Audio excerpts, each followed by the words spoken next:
In a world where nuclear diplomacy is measured in whispers, back-channel visits and hidden procurement networks, a new dossier from Western intelligence has cast fresh light on a troubling sideline of the global arms control architecture.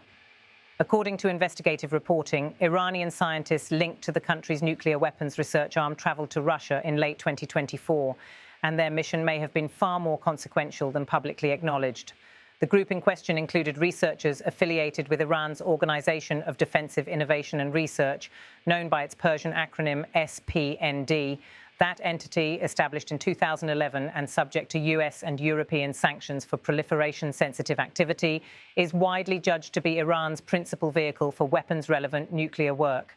SPND's mandate and footprint have been extensively scrutinized by non-proliferation analysts. Its budget is exempt from parliamentary oversight, and it is legally subordinate to the Supreme Leader's command structure.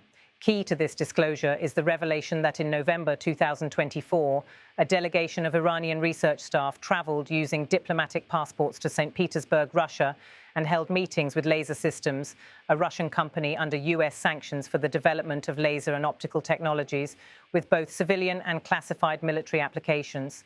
The meeting was arranged via a procurement front, Damavantech, described in US sanctioned documents as a front for SPND. The Financial Times, which first exposed the November visit, reports that the visitors sought what one former CIA analyst described as laser technology and expertise that could help them validate a nuclear weapon design without conducting a nuclear explosive test. The significance of such a capability is hard to overstate.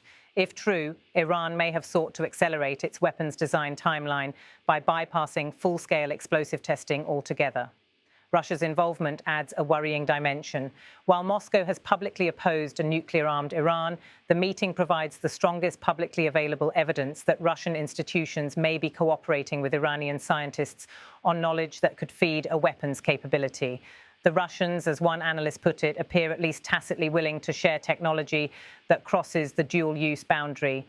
The Iranian side, for its part, insists its nuclear program is peaceful. Tehran says that this series of meetings is simply part of a broader technological collaboration and rejects claims of weapons intent. But the weight of indirect evidence from travel records, sanction filings, and corporate linkages is steadily mounting.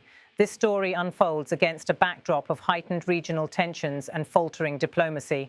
Iran's supreme leader recently declared that direct talks with the US over the nuclear issue were a sheer dead end. At the same time, uranium enrichment levels inside Iran have surged.